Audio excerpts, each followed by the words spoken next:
जय हिंद दोस्तों। जो हमारे 3000 इम्पॉर्टेंट क्वेश्चन की जो सीरीज़ हमने स्टार्ट करी है, जो सेशन स्टार्ट करा है, उसका ये मेरा चौथा पार्ट है। आप आशा करती हूँ कि मैंने जितने भी आपके लिए पार्ट लेकर आई हूँ आपको सारे बहुत अच्छे से समझ में आए होंगे। सब मैंने बहुत अच्छे से डिटेल में पढ़ाए हैं। ये भी मेरा जो 4th पार्ट है, इसमें हम 30 क्वेश्चन को लेके आ रहे हैं, क्योंकि बहुत कम क्वेश्चन हो पाते थे, ज़्यादा डिस्क्रिप्शन हो जाता था। इसलिए मैंने 15 मिनट में कोशिश करूँगी कि मैं आपके ये 30 क्वेश्चन 15 मिनट के अंदर ही करवा दूँ और आपको ज़्यादा से ज़्यादा कंटेंट 15 मिनट में मिल सके। ओके फ्रेंड्स, हम स्टार्ट करते हैं। हमारा 61st क्वेश्चन है, अफ़गानिस्तान स्थित सिंधु सभ्यता के स्थल हैं मुंडीगाक, सूरतकोगई या हड़प्पा। तो फ्रेंड, इसका आंसर है मुंडीगोकाई, मुंडीगाक और सुरतागोई। ठीक है। कौन कौन से नगर सिंधु सभ्यता के बंदरगाह नगर हैं? कौन कौन से नगर जो हैं वो सिंधु घाटी सभ्यता के बंदरगाह हैं? लोथल एवं सूतकांगेंडोर, अल्लादीनो एवं बालाकोट, कुंतासी या इनमें से सभी। तो फ्रेंड, हमारे जो सिंधु घाटी की सभ्यता में है उसमें बंदरगाह कौन कौन से? लोथल एवं सूतकांगेंडोर भी है, अल्लादीनो एवं बालाघाट भी है और कुंतासी भी है। यानी कि ये सारे के सारे क्या हैं? बंदरगाह हैं। नेक्स्ट है हमारा, मोहनजोदड़ो से प्राप्त पशुपति शिव, आद्य शिव मुहर में किन किन जानवरों का अंकन हुआ है? फ्रेंड, ये बहुत सारे एग्जाम में आया है, बहुत इंपॉर्टेंट क्वेश्चन है। व्याघ्र और हाथी का, गेंडा एवं भैंसा का, हिरण का या इनमें से सभी का? फ्रेंड, जो एक उसमें हमको मूर्ति मिलती है पशुपतिनाथ की, उसमें आजू बाजू बहुत सारे पशु बैठे रहते हैं। तो कौन कौन से उसमें जानवर हैं? व्याघ्र एवं हाथी भी हैं, गेंडा एवं भैंसा भी और हिरण भी हैं। यानी कि ये तीनों के तीनों इसमें हैं और जानवर इसमें पांचों के पांचों जानवर उनके आसपास बैठे हुए हैं। नेक्स्ट हमारा आता है कि किस हड़प्पा कालीन स्थल से नृत्य मुद्रा वाली स्त्री की कांस्य मूर्ति प्राप्त हुई है? नृत्य मुद्रा में खड़ी हुई कांस्य की मूर्ति अगर देखा जाए तो एक नटराज के जैसे बनी हुई है। वो कहाँ से प्राप्त हुई है? मोहनजोदड़ो से हुई है, कालीबंगा से हुई है, हड़प्पा से हुई है या वड़ावली से हुई है? तो फ्रेंड, हमारी नर्तकी की मूर्ति कहाँ से प्राप्त हुई है? मोहनजोदड़ो से प्राप्त हुई है। किस हड़प्पा कालीन स्थल से पुजारी की प्रस्तर मूर्ति प्राप्त हुई है? पुजारी की प्रस्तर मूर्ति प्राप्त हुई है कौन से स्थल से? हड़प्पा से, मोहनजोदड़ो से, लोथल से या फिर रंगपुर से? तो फ्रेंड कहाँ से प्राप्त हुई है? हड़प्पा से। हड़प्पा से हमें पुजारी की प्रस्तर मूर्ति प्राप्त हुई है। नेक्स्ट है हमारा क्वेश्चन कि किस सिंधुकालीन स्थल से एक ईंट पर बिल्ली का पीछा करते हुए कुत्ते के पंजों के निशान मिले हैं? कहाँ से मिले हैं? हड़प्पा से, मोहनजोदड़ो से, चनहूद्रो से या लोथल से? तो फ्रेंड, कहाँ से मिले हैं? चनहूद्रो से। फ्रेंड, जितने भी साक्ष्य मिले हैं, कौन सी चीज़ कहाँ से मिली है, कौन से साक्ष्य कहाँ से मिले हैं, कौन सी मूर्ति, कौन सी मुद्रा, कौन से सिक्के, जो भी चीज़ें हैं वो सारे मेरे जितने भी आप MCQ देखोगे उनमें जहाँ जहाँ भी मिल रहे हैं आप उनको नोट करते जाना, क्योंकि ये क्वेश्चन आते हैं। और अगर आप नोट करोगे तो आपको क्या रहेगा? कन्फ्यूज़न नहीं होगा कि हमें कहाँ से क्या मिला है ना। और अगर आप चाहते हैं कि आपको ये डिटेल में मिले तो आप मेरे को ज़रूर कमेंट बॉक्स में करना, क्योंकि मैं, अगर आप नहीं कर पाते हैं तो मैं ही आपको इनके PDF दे दूँगी, आपके लिए एक लेक्चर लेकर आऊँगी जो डिटेल में रहेगा। अभी मेरा जो नेक्स्ट जो सेशन है मेरा हिस्ट्री का, इसके बाद जो सेशन लगेगा उसमें मैंने आपके लिए सिंधु घाटी की सभ्यता रहेगा लूसेंट से, लेकिन सिर्फ लूसेंट में जो दिया है वही है। अगर आपको ये डिटेल में चाहिए ये चीज़, या कोई भी टॉपिक चाहिए डिटेल में, चाहे वो लूसेंट का हो चाहे SPD का हो, तो मैं आपको दूसरे जो कंटेंट होते हैं वो भी उसमें इंक्लूड करके लेकर आऊँगी, अगर आप कहेंगे कमेंट्स में तो, है ना। अगर आप चाहते हैं कि मैं आपको ऐसे ही शॉर्ट में पढ़ाऊँ, फैक्ट पढ़ाऊँ, तो ऐसा ही ठीक है। लेकिन अगर आप उसको डिटेल में चाहते हैं तो मैं आपके लिए डिटेल में भी लेकर आऊँगी। ओके फ्रेंड, तो नेक्स्ट हम देखते हैं कि ईंट में बिल्ली पीछा करते हुए कुत्ता बिल्ली का पीछा कर रहा है, वो पंजे बने हैं, वो कहाँ से हमको मिले हैं? चनहूद्रो से मिले हैं। ठीक है फ्रेंड। नेक्स्ट है हमारा, किस हड़प्पा कालीन स्थल से प्राप्त जार पर चोंच में मछली दबाए चिड़िया एवं पेड़ के नीचे खड़ी लोमड़ी का चित्रांकन मिलता है, जो पंचतंत्र के लोमड़ी की कहानी सदृश है? हड़प्पा में, मोहनजोदड़ो में, लोथल में या रंगपुर में? तो फ्रेंड, कहाँ से प्राप्त हुई है? लोथल में। लोथल में हमको ऐसा चित्र मिला है कि एक चिड़िया अपने चोंच में मछली को दबाए हुए है और नीचे लोमड़ी खड़ी हुई है। ठीक है। नेक्स्ट है, स्वातंत्रोत्तर भारत में सबसे अधिक संख्या में हड़प्पा युगीन स्थलों की खोज किस प्रांत से हुई है? स्वतंत्रता के बाद कहाँ से हुई है? तो कहाँ से हुई है? गुजरात से, राजस्थान से, पंजाब और हरियाणा से, उत्तर पश्चिम और उत्तर प्रदेश से। तो कहाँ से हुई है फ्रेंड? गुजरात से। गुजरात एकमात्र ऐसा स्थल है जहाँ पे आज़ादी के पहले हमें कोई भी साक्ष्य नहीं मिले हैं, कोई भी उत्खनन स्थल नहीं मिले हैं। ठीक है। निम्नलिखित में से कौन सी फसल हड़प्पा कालीन लोगों का मुख्य खाद्यान्न नहीं थी? निम्नलिखित में से कौन सी फसल हड़प्पा कालीन लोगों का मुख्य खाद्यान्न नहीं थी? तो क्या नहीं थी? जौ, दालें, चावल, गेहूँ। कौन थी फ्रेंड? चावल। चावल के सिर्फ हमको क्या मिले हैं? साक्ष्य मिले हैं कि चावल होते थे, मगर वो उसको खाने में प्रयोग करते थे, ये हमें वहाँ से साक्ष्य नहीं मिले हैं। कथन दिया है कि हड़प्पा तथा मोहनजोदड़ो अब विलुप्त हो गए हैं, वे उत्खनन के द्वारा प्रकट हुए थे। ए और आर, ये यूपीपीएससी में पूछा जा चुका है। ए और आर दोनों सही हैं तथा आर ए का सही स्पष्टीकरण है। ए और आर दोनों सही हैं किंतु आर ए का स्पष्टीकरण नहीं है। ए सही है किंतु आर नहीं है, ए गलत है किंतु आर सही है। तो इसका उत्तर क्या है फ्रेंड? ए और आर दोनों सही हैं किंतु आर ए का स्पष्टीकरण नहीं है। ये सही बात है कि हमको इसके उत्खनन करने से ही ये प्रकट नहीं हुई है ना। हड़प्पा और मोहनजोदड़ो विलुप्त हुई है और वो उत्खनन से के दौरान प्रकट हुई है, लेकिन ये इसका सही स्पष्टीकरण नहीं है फ्रेंड, है ना। नेक्स्ट देखते हैं कि सिंधु घाटी की सभ्यता के संदर्भ में निम्नलिखित कथनों पर विचार करना है। यह प्रमुखतः लौकिक सभ्यता थी तथा उसमें धार्मिक तत्व यद्यपि उपस्थित था, वर्चस्वशाली नहीं था। उस काल में भारत में कपास के वस्त्र बनाए जाते थे। उपर्युक्त में से कौन सा कथन सही है? यूपीएससी 2011 में पूछा गया है फ्रेंड, ये यूपीएससी लेवल का क्वेश्चन। केवल एक, केवल दो, एक और दो, दोनों, ना तो एक और ना ही दो। तो फ्रेंड इसका सही उत्तर क्या है? दोनों ही कथन सही हैं। क्या है कि धार्मिक तत्व यद्यपि उपस्थित था, वर्चस्वशाली नहीं था। यानी सब लोग कुछ लोग धर्म को मानते थे, कुछ लोग नहीं मानते थे ना। और वस्त्र जो थे वो कपास के बनाए जाते थे उस काल में, है ना। नेक्स्ट है सूची 1 और सूची 2 दिया हुआ है, तो हमको बताना है इसमें।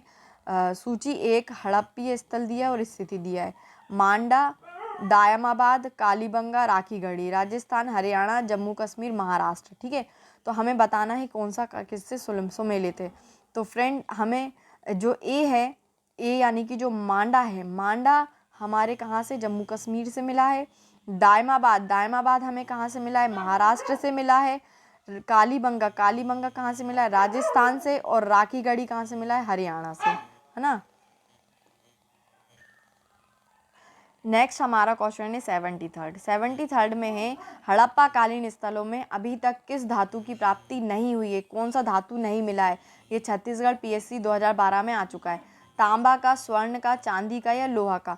तो फ्रेंड किसका प्रयोग हड़प्पा कालीन में नहीं हुआ है? लोहे का, है ना। लोहे के ना तो हमें साक्ष्य मिले हैं और ना ही वो प्राप्त हुए। फ्रेंड इसको घुमाकर भी पूछा जा सकता है कि इनमें से निम्न में से कौन सी धातु उत्खनन में नहीं मिली है? तो क्या हम लिखेंगे? लोहा का। और एक ये आ सकता है कि हड़प्पा कालीन सभ्यता इन धातुओं में से किस धातु से परिचित नहीं थे, तो हमारा लोहा आएगा। और अगर ये आया कि हड़प्पा कालीन लोगों में से लोग इन में से किस धातु का प्रयोग नहीं करते थे, तो लोहा आएगा, है ना। तीनों का मतलब अलग अलग है, लेकिन अगर आप ध्यान से देखें तो लोहा ही पर ही आकर वो रुक रही है गाड़ी। किस पशु के अवशेष सिंधु घाटी की सभ्यता से प्राप्त नहीं हुए हैं? ये भी छत्तीसगढ़ 2012 में पूछा है। शेर का, घोड़ा का, गाय का और हाथी का। तो किसके नहीं हुए हैं फ्रेंड? शेर का प्राप्त नहीं हुआ है। ठीक है। चनुद्रों के उत्खनन का निर्देशन किया था, किसने किया था? ये यूपीपीएससी 2015 में आया है। JH मेके ने किया था, सर जॉन मार्शल ने किया था, REM व्हीलर ने किया था, या सर ऑरेल स्टीन ने किया था? तो किसने किया था फ्रेंड? JH मैके ने किया था। सिंधु घाटी हड़प्पा के लिए मेसोपोटामिया रिकार्डोन में निम्नलिखित में से किस शब्द का प्रयोग किया गया था? ये NDA 2017 में पूछा गया है। दिलमून में, मेलुहा में, मैगन में, फैल्का में। तो फ्रेंड कहाँ में पूछा गया है? मेलुहा में। मेलुहा में हमारा ये शब्द प्रयोग में आया है। मेसोपोटामिया रिकार्डोन में निम्नलिखित में से किस शब्द का प्रयोग हुआ है?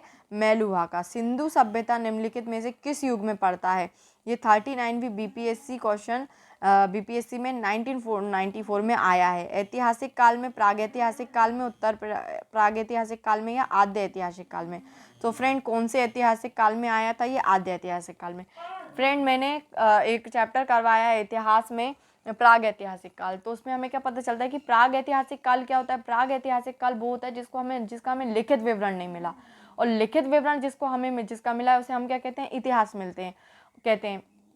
और अगर लिखित विवरण था लेकिन हम उसे समझ ही नहीं पा रहे, हम उसे पढ़ ही नहीं पा रहे, तो वो कौन सा इतिहास हुआ? प्राग आद्य ऐतिहासिक काल हुआ। ठीक है, तो सिंधु घाटी की जो सभ्यता है वो आद्य ऐतिहासिक काल क्यों है फ्रेंड? आद्य ऐतिहासिक काल में उसको इसलिए ऐड किया गया है क्योंकि हमें उसकी लिपि मिली है, लेकिन हम अभी तक उस लिपि को पढ़ नहीं पाए हैं, ना ही हम उस लिपि को अभी तक समझ पाए हैं। ओके फ्रेंड, नेक्स्ट हमारा आता है 78 की पूर्व वैदिक या ऋग वैदिक संस्कृति का काल किसे माना जाता है? 1500 ईसा पूर्व से 1000 ईसा पूर्व, 1000 ईसा पूर्व से 600 ईसा पूर्व, 600 ईसा पूर्व से 600 ईस्वी, या इनमें से कोई नहीं। तो फ्रेंड कौन सा है ये? 1500 ईस्वी से ईसा पूर्व से 1000 ईसा पूर्व तक। फ्रेंड याद रखना कि जो वैदिक काल है वो दो उसमें बटा है, एक ऋग वैदिक काल और एक उत्तर वैदिक काल, है ना। तो ये कहाँ से कहाँ तक है? 1500 से लेके ये 600 ईसा पूर्व तक है। तो जो पहला बटा जो है ऋग्वैदिक संस्कृति जो पहली है, पहला जो पार्ट है वो 1500 ईसा पूर्व से 1000 ईसा पूर्व तक बटा। और जो हमारी ऋग्वैदिक संस्कृति है ये ऋग्वेद में हमको इसके बारे में जानकारी मिलती है। और जो उत्तर वैदिक जो संस्कृति है इसकी हमें सामवेद, यजुर्वेद, अर्थवेद तीनों वेद में हमें इसकी जानकारी मिलती है। ठीक है, और ये उत्तर वैदिक संस्कृति है तो सीधी सी बात है ये 1000 से 600 ईसा पूर्व तक चलेगी। क्यों? क्योंकि 1500 ईसा पूर्व से 600 ईसा पूर्व तक हमारी वैदिक संस्कृति चल रही है, और वैदिक संस्कृति दो भाग में बटी हुई है। तो सीधी सी बात है कि 1000 से 600 ईसा पूर्व तक हमारी उत्तर वैदिक संस्कृति रहेगी। ठीक है, नेक्स्ट हमारा 18वां क्वेश्चन है कि आर्य शब्द का शाब्दिक अर्थ। आर्य शब्द का शाब्दिक अर्थ क्या है? ये यूपीपीसीएस में 2009 में आया। वीर या योद्धा, श्रेष्ठ या कुलीन, यज्ञकर्ता या पुरोहित या विद्वान। तो आर्य का क्या मतलब होता है? श्रेष्ठ या कुलीन, है ना। नेक्स्ट हमारा आता है प्रारंभिक आर्यों के बारे में निम्न कथनों में से कौन सा सही नहीं है? फ्रेंड कौन सा सही नहीं है? ये एसएससी एमएटी में आ चुका है 2001 में। वे संस्कृत बोलने वाले थे, वे घुड़सवारी किया करते थे, वे कई झुंडों में भारत पहुँचे, वे मुख्यतः नगरों में निवास करते थे। तो क्या था कि वो नगरों में निवास नहीं करते थे। फ्रेंड जो आर्य थे उस समय नगर निवासी नहीं पाए जाते थे, ये ग्रामीण पद्धति थी। आर्य क्या थी फ्रेंड? ग्रामीण पद्धति थी। ठीक है, वे संस्कृत बोलते थे, हाँ संस्कृत उन्हीं से आया है। घुड़सवारी किया करते थे, ये भी सही है कि घुड़सवारी किया करते थे, और वो झुंडों में भारत आए थे, अकेले तो वैसे भी नहीं आ सकते फ्रेंड्स भारत। इनमें से किस फसल का ज्ञान वैदिक काल में के लोगों का नहीं है? ठीक है, फसल का ज्ञान वैदिक काल में किस चीज़ का नहीं है? ये एसएससी में 2001 में आया था। जौ का, गेहूं का, चावल का, तंबाकू का। तो किसका फ्रेंड? तंबाकू का, है ना। नेक्स्ट है उत्तर वैदिक काल के वेद विरोधी और ब्राह्मण विरोधी धार्मिक अध्यापकों को किस नाम से जाना जाता है? कौन कौन से? वेद विरोधी और ब्राह्मण विरोधी, है ना। वेद विरोधी और ब्राह्मण विरोधी धार्मिक अध्यापकों को किस नाम से जाना जाता है? यजमान से, श्रमण से, अर्थवन से, या श्रेष्ठिन से। तो किससे फ्रेंड? श्रमण से। और ये हमारे एसएससी 2000 में क्वेश्चन आया है। किससे जाना जाता है फ्रेंड? किस शब्द से बोला जाता है? श्रमण से बोला जाता है। वैदिक गणित का महत्वपूर्ण अंग। वैदिक गणित का महत्वपूर्ण अंग है, ये एसएससी ग्रेड में 1999 में पूछा गया है। शतपथ ब्राह्मण का, अर्थवेद का, शुल्ब सूत्र का, या छांदोग्य उपनिषद का। तो किसका फ्रेंड? शुल्ब सूत्र का। शुल्ब सूत्र वैदिक गणित शुल्ब सूत्र से संबंधित है। किस वेद में प्राचीन वैदिक युग की संस्कृति के बारे में सूचना दी गई है? प्राचीन वैदिक युग की संस्कृति के बारे में किस वेद में दिया गया है? तो एसएससी ग्रेड 1999 में पूछा गया है। ये ऋग्वेद में, यजुर्वेद में, अर्थवेद में, सामवेद में। फ्रेंड मैंने फर्स्ट क्वेश्चन में आपको बताया था कि उत्तर वैदिक काल जो वैदिक संस्कृति है वो दो भागों में बटी है, ऋग्वैदिक काल में और एक उत्तर वैदिक काल में। तो जो ऋग्वैदिक काल है वो क्या हुई? प्राचीन वैदिक युग हुआ, यानी पहले का। तो ये इसके बारे में हमें जानकारी ऋग्वेद में मिलती है, लेकिन उत्तर वैदिक काल के बारे में हमें जानकारी यजुर्वेद, अर्थवेद और सामवेद तीनों में मिलती है। तो इसका जो उत्तर है क्या है? ऋग्वेद है ना। अगर हम बीच में कुछ एक्सप्लेन करते हैं तो आप उसको ध्यान से सुनिए, क्योंकि वो आपके लिए बहुत इंपॉर्टेंट है। निम्नलिखित में से उत्तर वैदिक काल में लिखे गए ग्रंथों का सही क्रम किसका? ग्रंथों का उत्तर वैदिक काल में लिखे गए।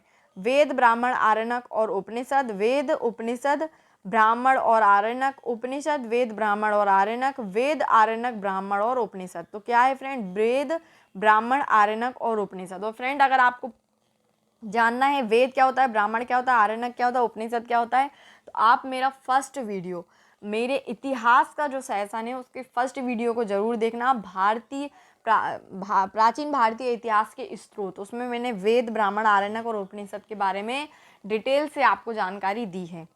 वेदों की संख्या कितनी है, 2, 3, 4, 5। तो कितनी फ्रेंड, 4। कौन कौन से, ऋग्वेद, यजुर्वेद, सामवेद और अथर्ववेद। और मैंने आपको बताया था कि ऋग्वेद को पढ़ने वाले को होत्र बोला जाता है, यजुर्वेद को पढ़ने वाले को अथर्ववेद बोला जाता है, सामवेद को पढ़ने वाले को उद्रात बोला जाता है। ठीक है, इसकी याद करने की ट्रिक है, रहो या सुनो, आप उसको याद करोगे तो आपको याद हो जाएगा। कौन से 3 वेद संयुक्त रूप से त्रयी या वेद त्रयी कहलाते हैं, ऋग्वेद, यजुर्वेद और सामवेद, ऋग्वेद, यजुर्वेद और अथर्ववेद, ऋग्वेद, सामवेद और अथर्ववेद, यजुर्वेद, सामवेद और अथर्ववेद। तो फ्रेंड कौन से त्रयी, वेद त्रयी कहलाते हैं, तो कौन से हैं, ऋग्वेद, यजुर्वेद और सामवेद। फ्रेंड अर्थववेद क्यों नहीं है, क्योंकि एक अर्थववेद ऐसा है जो इन तीनों वेदों से बिल्कुल अपोजिट है, इसमें हमको सिर्फ नेगेटिव चीज़ें देखने को मिलेंगी, सॉरी आई मीन इसमें हमको सिर्फ पॉजिटिव नहीं नेगेटिव चीज़ें भी देखने को मिलेगी, लेकिन ऋग्वेद, यजुर्वेद, सामवेद में हमें कुछ भी नेगेटिव देखने को या जानने को नहीं मिलेगा। अर्थववेद में वशी शाप हुआ, तंत्र मंत्र हुए, जादू टोना हुआ, मरने के बाद के जो हुए, मन पैदा होने के पहले के जो हुए, पूजा पाठ, हर चीज़ इसमें हमको मिलेगी अर्थववेद में, इसलिए इसको वेद त्रयी में सम्मिलित नहीं किया गया है। भारत के राज्य चिन्ह में प्रयुक्त होने वाले शब्द सत्यमेव जयते किस उपनिषद से लिए गए हैं। ये हमारा आरआरबी मुंबई, सीसी 2015 में, उत्तर प्रदेश पीएससी में 2005 में 2 एग्जाम में पूछा जा चुका है कि सत्यमेव जयते कहाँ से लिया है, मुंडक उपनिषद, कठ उपनिषद, ईश उपनिषद या बृहदारण्यक उपनिषद। तो किससे लिया गया है फ्रेंड, मुंडक उपनिषद से, है ना, याद रखना आप, मुंडक उपनिषद से सत्यमेव जयते लिया गया है ना। ऋग्वैदिक आर्यों का मुख्य व्यवसाय क्या था, ऋग्वैदिक आर्यों का मुख्य व्यवसाय क्या था, आरआरबी मुंबई सीसी 2005 में पूछा गया है, कृषि था, पशुपालन था, शिक्षा था या व्यवसाय। तो मुख्य व्यवसाय क्या था फ्रेंड, इनका पशुपालन था, पशुपालन इनका मुख्य व्यवसाय था। Okay friend, thanks to watch my video, और मेरे आगे के सेशन आप देखना, मैं सारे 3000 MCQ फ्रेंड, कितने MCQ, 3000 MCQ इसमें लेकर आ रही हूँ। अभी मेरे 90 क्वेश्चन हो चुके हैं, 90 क्वेश्चन हो चुके हैं, सिंधु घाटी की सभ्यता से संबंधित प्रश्न हो चुके हैं, इसी में लास्ट था।